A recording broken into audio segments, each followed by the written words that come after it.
Hello and welcome back again to my YouTube channel. I am Dr. Mohammad Danish and today मैं आप लोगों के साथ एक बहुत ही इम्पोर्टेंट वीडियो शेयर कर रहा हूँ। ये वीडियो है regarding how to build up your vocabulary. जैसा कि हम लोग जानते हैं कि चाहे कोई कंपटीशन हो जहाँ पर भी एप्टीट्यूड टेस्ट आता है और जिसमें इंग्लिश का एक सेक्शन रहता है और इंग्लिश के सेक्शन में ख़ास तौर पर वोकैबुलरी जो है जिसे हम बोलते हैं शब्दकोश, उससे काफ़ी बार सवाल पूछ लिए जाते हैं। और सिर्फ एग्ज़ाम पर्पज़ से ही नहीं कि आपको एग्ज़ाम क्वालिफाई करना है, अगर आपको अपनी इंग्लिश इम्प्रूव करनी है या अपनी कम्युनिकेशन इम्प्रूव करनी है तो वोकैबुलरी एक बहुत ही इम्पॉर्टेंट पार्ट होता है किसी भी भाषा को सीखने का। अगर हम बात करें इंग्लिश की, सिर्फ इंग्लिश के ही नहीं, कोई भी अगर आपको भाषा सीखनी है तो अगर उसका आपको शब्दकोश नहीं आता है और उसका आपको वोकैबुलरी नहीं आती है तो आप उस लैंग्वेज पे बहुत जल्दी कमांड नहीं कर सकते।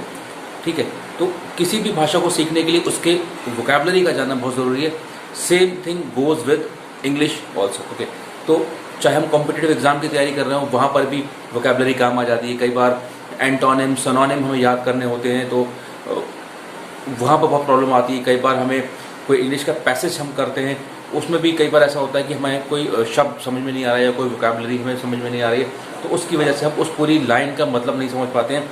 और उसके अलावा भी जब कभी हम न्यूज़पेपर पढ़ते हैं, न्यूज़पेपर रीडिंग करते हैं, तो कई बार आपने देखा होगा whenever you go and you read the any paragraph, so you find some of the words जो आपको इसका मतलब नहीं पता है। तो उस वजह से क्या होता है, कई बार हमें पैराग्राफ समझ में नहीं आता या वो लाइन समझ में नहीं आती है। और उसके अलावा भी कई बार कोई हमारे सामने इंग्लिश में बात कर रहा है और वो भी कोई ऐसा शब्द बोलता है या वो कैब को यूज़ करता है जो हमें नहीं आती है, तो कई बार हमें बहुत ही एम्बैरेसिंग सा फील होता है कि हमें इस शब्द का मतलब नहीं पता या सामने वाला हमसे क्या बात करना चाह रहा है। तो नटशेल में बात करूँ तो कहने का मतलब ये है कि अगर हमें इंग्लिश इंप्रूव करनी है, इंग्लिश सीखनी है, तो हमें वोकैबुलरी सीखना बहुत ज़रूरी है। सिर्फ वोकैब से ही नहीं होगा, there are other things also, but vocab जो है वो एक बहुत ही इंपॉर्टेंट पार्ट है। अब आप लोग कहेंगे कि मैं आज के छोटे सेशन में मैं कैसे आप लोग की वोकैबुलरी को इम्प्रूव करने की आपको बात बताऊंगा। तो मेरा अपना एक एक्सपीरियंस है, मैंने चीज़ें काफ़ी सीखी, तो किस तरीके से आप अपनी वोकैबुलरी इम्प्रूव कर सकते हैं। देखिए, जितने भी कॉम्पिटिटिव एग्जाम्स होते, चाहे वो कैट का एग्ज़ाम हो या मैट का एग्ज़ाम हो या उसके अलावा जो लोग सिविल सर्विसेज का जो एप्टीट्यूड टेस्ट होता है उसमें कई बार इंग्लिश के वर्ड्स आते हैं, उन्हें हमें मिलाना होता है, तो वहाँ पर हमें बहुत दिक्कत आती है। तो अब सवाल ये खड़ा होता है कि हम अपनी वोकैब को कैसे इम्प्रूव करें। तो वोकैब को कुछ लोग बच्चे रटने की कोशिश करते हैं, याद करने की कोशिश करते हैं, पूरी पूरी डिक्शनरी लेके बैठ जाते हैं। वो सोचते हैं हम डिक्शनरी रट लेंगे, कुछ दिन तक तो वो डिक्शनरी को याद करने की कोशिश करते हैं, 1 पेज 2 पेज 3 पेज 4 पेज, ठीक है। उसके बाद स्लोली ग्रेजुअली उनका इंटरेस्ट लूज होता जाता है और वो भूल जाते हैं, क्योंकि रट लेना और उसको यूजेज में लाना एक अलग चीज़ होती है। आपने रट लिया और फिर उसे भूल गए तो आपकी कभी भी कम्युनिकेशन अच्छी नहीं होगी और आप उस वोकैबुलरी को यूज़ नहीं कर पाओगे। ओके, तो मैं आज आपको बताऊंगा कि किस तरीके से वो कौन कौन सी टेक्निक्स हैं जिसके ज़रिए आप वोकैब याद कर सकते हैं। सबसे पहले हमें यह याद रखिएगा, कोई भी शब्द आपके सामने अगर आता है तो हर एक शब्द में एक रूट वर्ड छुपा होता है। एक अप्रोच है किसी भी वर्ड को याद करने की या किसी वर्ड के मीनिंग तक पहुंचने की। हो सकता है आपको उस वर्ड का एग्जैक्ट मीनिंग ना समझ में आए, लेकिन आप जो उसका एक्चुअल मीनिंग है उसके बहुत क्लोज पहुंच जाएंगे। तो उसका एक जानने का एक तरीका होता है, that is called root word. हर एक शब्द के अंदर रूट वर्ड छुपा होता है। अब ये रूट वर्ड क्या होता है? रूट से मतलब होता है जड़, यानी कि उस शब्द की जड़ क्या है, वो शब्द किस रूट वर्ड से पड़ा है, कौन सा एक मुख्य उसके अंदर शब्द है जिस शब्द से वो बना है। तो अगर रूट वर्ड जानना है तो जैसे कि अब मैं आपके सामने एग्जाम्पल के तौर पर यूज करता हूँ। हम लोग कई बार वर्ड यूज करते हैं, जैसे कि एक वर्ड आता है वेंटिलेटर।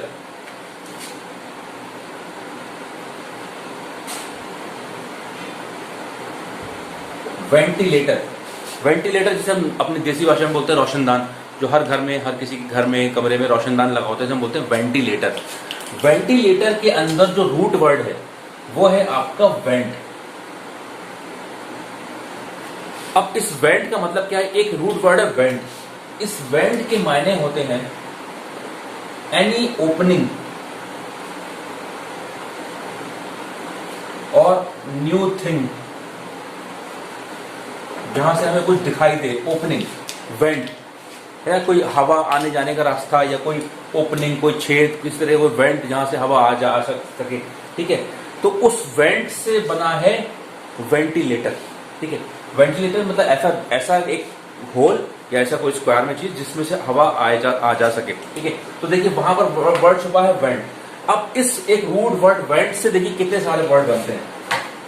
मतलब this is one of the way कि आप एक रूट वर्ड अगर आपने याद कर लिया वेंट, तो उस वेंट से आप कई सारे शब्द याद कर सकते हैं। और याद ही नहीं, अगर आपके सामने वो वर्ड आ रहा है तो कहीं ना कहीं आपको पता होगा कि वेंट का मतलब होता है कोई ओपनिंग, कोई न्यू थिंग, ओके। तो आप उस शब्द के बहुत करीब पहुंच जाएंगे। तो देखिए वेंट के, अगर मैं, ये एक रूट वर्ड है वेंट। वेंट का एक तो मैंने आपको बताया इन आपके वेंटिलेटर। दूसरा एक वर्ड होता है वेंचर। वेंचर का मतलब होता है कोई नया बिजनेस, कोई न्यू बिजनेस एक्टिविटी, किसी नए क्षेत्र में आप कोशिश कर रहे हो अपना लक आजमाने की, अपना कोई नया बिजनेस स्टार्ट करने की, वेंचर। तो वेंचर के अंदर भी वर्ड वही आया वेंट, न्यू थिंग, राइट, कोई नई एक्टिविटी। उसके बाद आता है इन्वेंशन। इन्वेंशन में भी पढ़ा है इन्वेंट, माने आपने कोई नई चीज खोज की, नई इजाद की, ठीक है, कोई नया आविष्कार किया, इन्वेंशन। उसके बाद वेंट के और भी हम बहुत सारे वर्ड ले सकते हैं, जैसे कि वेंटिलेटर हो गया, वेंचर हो गया, इन्वेंशन हो गया। उसके बाद आता है वर्ड इस तरीके से आप एक रूट वर्ड से मल्टीपल वर्ड्स याद कर सकते हैं। हो सकता है इससे मिलते जुलते वर्ड और आए, तो आप देखिए कहीं ना कहीं अगर वेंट वर्ड दिख रहा है तो आपको समझ में आ जाएगा कोई कि ये एक किसी न्यू थिंग की, किसी ओपनिंग की, है ना, किसी नए एक चीज की बात कर रहा है। तो आपको वो वर्ड याद करना आसान हो जाएगा। तो इससे होता क्या है, कई बार हम जब कोई पैराग्राफ पढ़ते हैं तो जरूरी नहीं है कि उसमें जो शब्द आए तो उसका हमें बिल्कुल वैसे ही उसका मीनिंग याद रटा हुआ हो, लेकिन हमें पता चल जाएगा ये स्टेटमेंट क्या कहना चाह रहा है। तो हम उसके करीब हद तक पहुंच जाएंगे और उससे हमारे क्या होगा, रीडिंग बहुत इंप्रूव होगी, राइट। तो एक एग्जाम्पल मैंने ये बताया, एक रूट वर्ड होता है वेंट। उसके बाद एक वर्ड होता है जैसे नोवा। एक वर्ड होता है नोवा। नोवा का मतलब भी कुछ कोई नई चीज, न्यूनेस, नयापन, कोई नई चीज। तो नोवा से कौन कौन से देखिए वर्ड बन सकते हैं। नोवा से वर्ड बनता है आपका एक कार आती है टोयोटा की, दैट इज इनोवा। इनोवा, ठीक, उसमें वर्ड आ गया नोवा, यानी कि कोई नया चीज, कोई नई चीज लेके आए। इनोवा का मतलब है कि एक नया जो है टोयोटा कंपनी लेके आई है। इनोवा एक कार है, ठीक है। इनोवेशन, कोई नई चीज बनाना। आप कुछ लोग कंफ्यूज हो जाते हैं कि इन्वेंशन और इनोवेशन में क्या फर्क है। इन्वेंशन नई चीज इजाद करना, इनोवेशन जो ऑलरेडी चीज है उसमें कुछ नयापन इजाद करना, कुछ नयापन लाना। जैसे कि पहले फोन आते थे बहुत बड़े बड़े, उसके बाद उसमें जो है टच फोन आ गए, तो टच का जो कॉन्सेप्ट है वो इनोवेशन है। उसके बाद उसमें और सारे फीचर्स आ गए, बहुत सारे एंड्रॉयड वर्जन आ गए और बहुत सारी चीजें आ गई, तो वो इनोवेशन है। तो उसके अंदर भी वर्ड देखिए आप, नोवा, नयापन, ठीक है, इनोवेशन, इनोवा। और एक वर्ड और आता है, आपके सामने मैं बताता हूं, एक वर्ड हम यूज करते हैं नॉवेल्टी। वहां पर भी एनओवी, जहां पर भी एनओवी आ रहा है वो बात कर रहा है न्यूनेस की, कुछ नयापन, कोई नई चीज। तो एक वर्ड से देखिए कितने सारे वर्ड याद हो रहे हैं। तो कभी भी हम वोकैब को कोशिश करें, रटने की कोशिश ना करें, उसकी टेक्निक्स है, उसके रूट वर्ड्स याद करने की कोशिश करें। तो एक चीज मैंने ये बताई आपको, नोवा, न्यूनेस, वेंट, वो भी एक रूट वर्ड है। आगे हम बात करते हैं, जैसे कि एक रूट वर्ड होता है इंग्लिश में डिक्ट, DICT। डिक्ट का मतलब होता है something which is related to your tongue, speech, tongue और स्पीच, डिक्ट। अब डिक्ट से देखिए कितने वर्ड बने हैं, आप लोग जानते हैं डिक्ट से बना है वर्ड डिक्शनरी।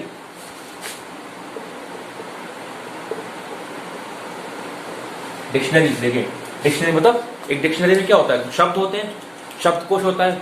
तो डिक्ट का मतलब है टंग, टंग मतलब स्पीच, कोई वर्ड। तो डिक्शनरी जहां पर शब्दकोश है, ठीक है, डिक्शनरी। डिक्टेशन, जो हम लोग हिंदी में कहते थे इमला बोलना, डिक्टेशन, डिक्टेट कराया जाता है बच्चों को, जब हम कुछ बोल के लिखवाते हैं चीज तो वो कहलाता है डिक्टेशन, राइट। ऐसी डिक्टेटर, तानाशाह, जो अपनी बात मनवाता है, सिर्फ अपनी चाहता है कि मेरी बात मानी जाए, डिक्टेट करता है, अपनी टर्म्स एंड कंडीशंस को लोगों पे थोपता है, डिक्टेट करता है, तानाशाह, ठीक है। डिक्टेटर, डिक्टेशन, डिक्शनरी, ठीक है। तो इस तरीके से देखिए डिक्ट एक वर्ड है, उससे कितने सारे वर्ड बने, डिक्शनरी, डिक्टेशन, डिक्टेटर, राइट। सो ये मैंने आपके सामने छोटा सा एग्जाम्पल रखा है, तो आप कोशिश करिए जितने एक कहीं से कोई बुक्स मिल जाए, कोई कुछ अवेलेबल हो जाए, वहां देखिए रूट वर्ड्स आपको मिल जाएंगे। तो रूट कोशिश है कि रूट वर्ड्स याद कर लीजिए। रूट वर्ड से क्या होगा, एक रूट वर्ड याद करेंगे आप, उस रूट वर्ड से बहुत सारे आप शब्द याद कर सकते हैं। अब मैं आपको बताऊंगा एक और तरीका शब्दकोश बढ़ाने का या अपनी वोकैबुलरी स्ट्रांग करने का। जैसे कि एक 4 वर्ड हैं, किसी भी शब्द के आगे पीछे अगर वो लग जाते हैं तो उनका मतलब बदल जाता है। जैसे कि IG, IL, IM, IR, ठीक है। ये किसी भी शब्द के पहले अगर लग जाएंगे तो उनका देखिए मीनिंग चेंज हो जाएगा। जैसे कि एक बात होता है आपके, एक वर्ड आपने सुना होगा लेजिटिमेट। लेजिटिमेट मतलब something which is logical, legal, ठीक है। कोई भी चीज मतलब हमें समझ में आ रही है लॉजिकल है, लीगल है, उसका उल्टा क्या होगा, इललेजिटिमेट, इललेजिटिमेट, ठीक है, उल्टा। ऐसे ही अगर मैं पहले आपको मैं IL से एग्जाम्पल बताता हूं, जैसे इललेजिटिमेट हो गया। एक वर्ड होता है आपका लीगल, कोई भी चीज कानूनी है, ठीक है, उससे पहले अगर IL लग गया तो वो बन जाएगी इलीगल, मतलब वो गैर कानूनी है। ऐसे ही इललेजिटिमेट हो गया, इलीगल हो गया। और इस तरीके से आप किसी भी शब्द के आगे IL लगाएंगे तो उसका वो मतलब बदल देगा, राइट। अगर हम वर्ड IM यूज कर रहे हैं तो जैसे कि एक होता है मॉरल, और उसमें अगर IM लगा देंगे दैट इज इमोरल। इमोरल का मतलब वो उल्टा, मतलब कोई भी चीज जो मॉरली करेक्ट नहीं है, ठीक है, इमोरल हो जाएगा। या मैच्योर,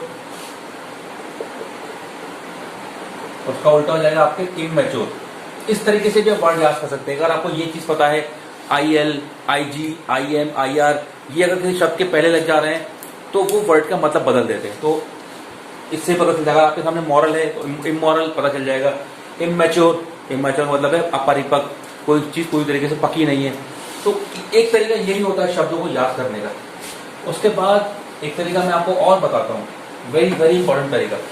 कई बार आपके सामने कुछ ऐसे शब्द आ जाते हैं जिनके अंदर ना तो रूट वर्ड है, ना कोई इस तरीके के वर्ड यूज हो रहे हैं तो हम कैसे किसी भी शब्द को याद रखें। तो उसका तरीका ये है, हालांकि एक बहुत ही अनयूजुअल सा वे है, वो जो शब्द है उसका जो मतलब है, उस मतलब से आप एक सिचुएशन इमेजिन करें। मतलब ये सोचे कि ये एक वर्ड है, उसकी हम इमेजिन कर रहे हैं सिचुएशन। जैसे एक वर्ड होता है इंग्लिश में प्रीकैरियस,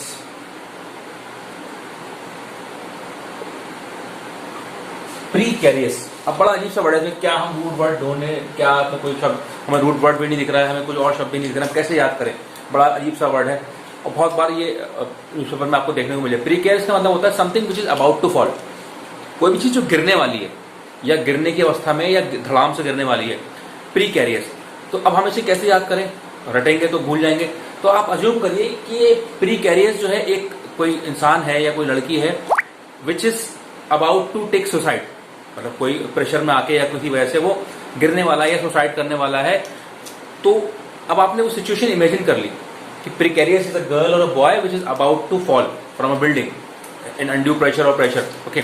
तो आपको याद रहेगा। तो प्रीकैरियस का मतलब नॉर्मली होता है कि something which is about to fall, but आपको याद रखने के लिए याद कर ले कि प्रीकैरियस कोई गर्ल है, कोई लड़की है जो गिरने वाली है, तो आपको याद रहेगा something which is about to fall, precarious, you would never forget, ठीक है। एक तरीका ये होता है याद करने का। ऐसे ही एक होता है वर्ड, एक वर्ड यूज होता है दैट इज सेरेंडिपिटी। बहुत ही टफ वर्ड है लेकिन याद करना पड़ेगा आपको, सेरेंडिपिटी।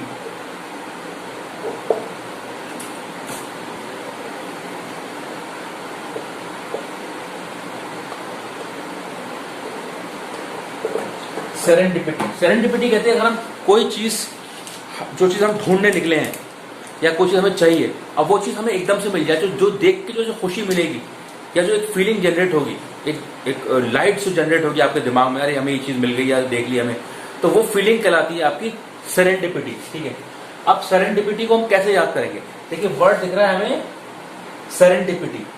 सेरेंडिपिटी मतलब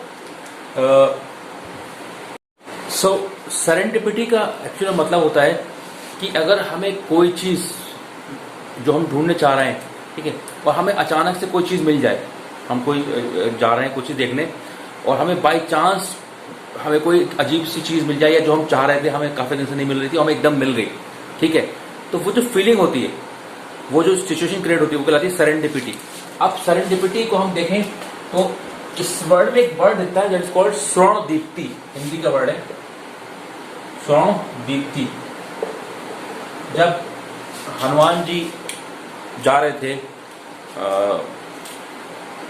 जड़ी बूटी देखने के लिए, ठीक है, जो उस जब संजीवनी बूटी देखने के लिए जा रहे थे और नहीं मिल रही थी और एकदम से उन्हें जो है दिखा और वहां पर उन्हें संजीवनी बूटी दिखाई दी उस पहाड़ पे, तो एकदम से जब देखा उन्हें तो वो जो देखने का जो फीलिंग पैदा हुई, तो वो स्वर्ण दीप्ति से आप याद कर सकते हैं, दैट इज कॉल्ड सेरेंडिपिटी।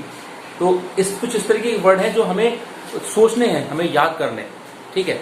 ऐसे एक वर्ड यूज होता है, कई बार आप लोगों ने देखा होगा न्यूज़पेपर में,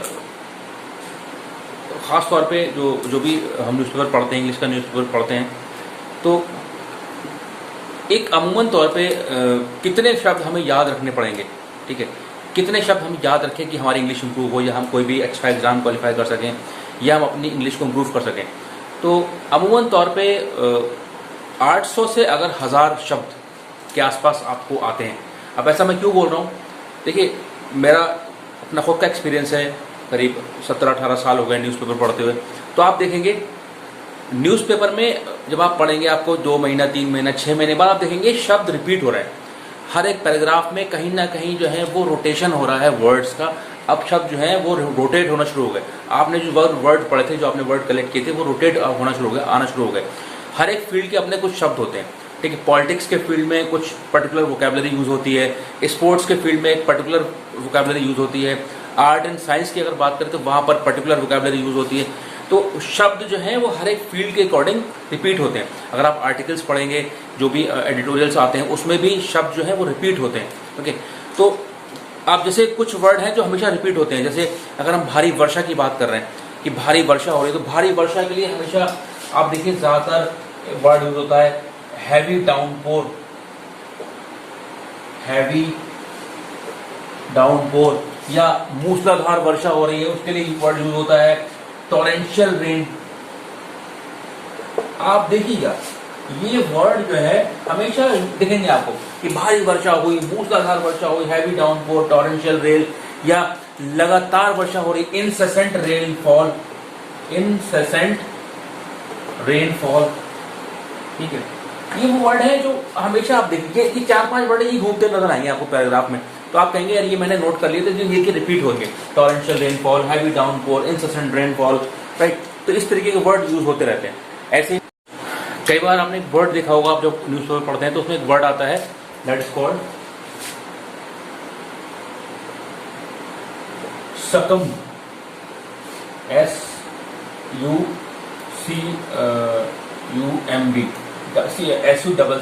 SUCCUMB, सकम। सकम के साथ अक्सर वर्ड आता है succumb to death, succumb to death. Succumb का मतलब होता है fail to resist, fail to resist. Fail to resist का मतलब होता है, मानिए गाड़ी से कहीं जा रहे हैं, आपका गाड़ी से एक्सीडेंट हो गया और एक्सीडेंट इतना तगड़ा था कि आप उस झटके को झेल नहीं पाए और आपकी डेथ हो गई, ठीक है। तो सकम टू डेथ का मतलब होता है फेल टू रेजिस्ट, आप कोई झटका झेल नहीं पाए और आपकी मौत हो। ये वर्ड बहुत यूज होता है सकम टू डेथ, कि कोई झटका मिला, सुनने को मिला, कोई रिजल्ट आ गया, वो आप झेल नहीं पाए या एक्सीडेंट में मौत हो गई, तो ये वर्ड बहुत यूज होते हैं। तो ये देखना आप काफी बार यूज होता है। तो इस तरीके के वर्ड को हम यूज करते हैं हाई फ्रीक्वेंसी वर्ड्स, ये पेपर में बहुत आते हैं। तो करीब 800 से 900 वर्ड ऐसे होते हैं जो हाई फ्रीक्वेंसी वर्ड होते हैं। अगर आपने ये ट्रेस आउट कर लिया और ये आपने नोट कर लिया और याद कर लिया, इनका मतलब आपको याद है, तो आप आराम से इंग्लिश का न्यूज़पेपर पढ़ सकते हैं। कहीं भी कोई एग्जाम आएगा उसमें भी आप क्वालिफाई कर सकते हैं। ज़्यादातर वोकैबुलरी यही रिपीट होती है और आपकी इंग्लिश की कम्युनिकेशन भी इम्प्रूव होगी। ऐसे ही मैं कुछ आपको और वर्ड बता देता हूँ जो बहुत आते हैं, जैसे कि एक होता है आपका टम्बल डाउन। टम्बल डाउन, धड़ाम से गिरना, कोई चीज धड़ाम से। अक्सर शेयर मार्केट के लिए बहुत वर्ड यूज होता है, टम्बल डाउन। शेयर मार्केट धड़ाम से गिरा, अब धड़ाम से गिरा मतलब टम्बल डाउन, ठीक है। तो ये वर्ड बहुत यूज, तो शेयर मार्केट में अक्सर आपको ये वर्ड यूज देखने को मिलेगा, ठीक है। या क्रिकेट की अगर बात करूं, क्रिकेट में कुछ सेंचुरी बनाता है तो सेंचुरी बना के जो बल्ला उठा के हम जो दिखाते हैं कि खुशी मनाते हैं, तो उसके लिए अक्सर वर्ड अमूमन यही वर्ड यूज होता है, एक्सॉल्टेड। एक्सॉल्टेड मतलब हमने बल्ला उठाया और सेंचुरी बनाई या विकेट लिए, तो ये वर्ड होता है। तो मेरे कहने का मतलब ये है कि हर एक फील्ड की अपनी वोकैबुलरी है, चाहे वो क्रिकेट की हो, स्पोर्ट्स की हो, पॉलिटिक्स की हो, राजनीति की हो, या एग्रीकल्चर की हो, या नॉर्मल जो न्यूज़ आती है उसकी हो।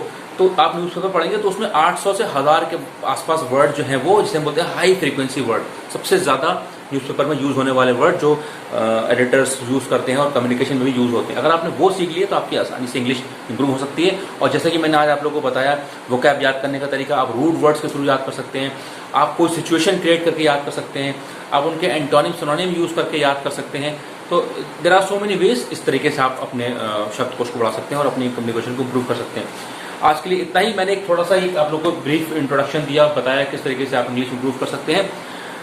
आगे अगले सेशंस में मैं बताऊंगा एप्टीट्यूड टेस्ट जो होता है, इसमें मैथमेटिक्स वगैरह आती है, रीजनिंग आती है, उस पर कैसे काम किया जाए और वो कैसे इंप्रूव किया जाए जिससे कि आपके कॉम्पिटिटिव एग्जाम्स को आप आसानी से निकाल सकें। तो मेरे साथ जुड़े रहिए, मैं ऐसे आप लोगों के साथ छोटे छोटे इन्फॉर्मेटिव वीडियो डालता रहता हूँ। साथ ही साथ मैं सिविल सर्विसेज के ऊपर भी वीडियोस डाल रहा हूँ, जैसे कि मैंने अभी एंशिएंट हिस्ट्री के ऊपर 3-4 टॉपिक्स के ऊपर मैंने वीडियो बना के डाली, और अब आने वाले टाइम में भी मैं उसके ऊपर वीडियोस बना के डालूंगा। तो मेरे साथ आप जुड़े रहें और बने रहें, देखते रहें मेरा चैनल दानिश करे counselling. Thank you very much, thanks for watching.